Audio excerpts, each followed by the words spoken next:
Pre-post routing mode allows you to change where your Eventide stomp box sits within your signal chain. For example, some people like to put their wah before their distortion, while others like to put it after. If you wanted to do this in a traditional way, you'd have to unhook everything and hook it back up with a different signal flow.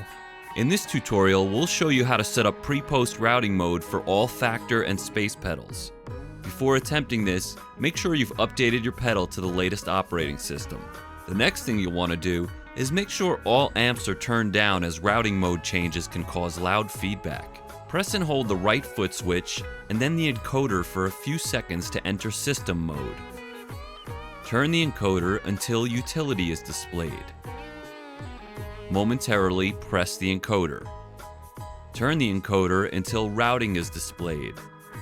Momentarily press the encoder.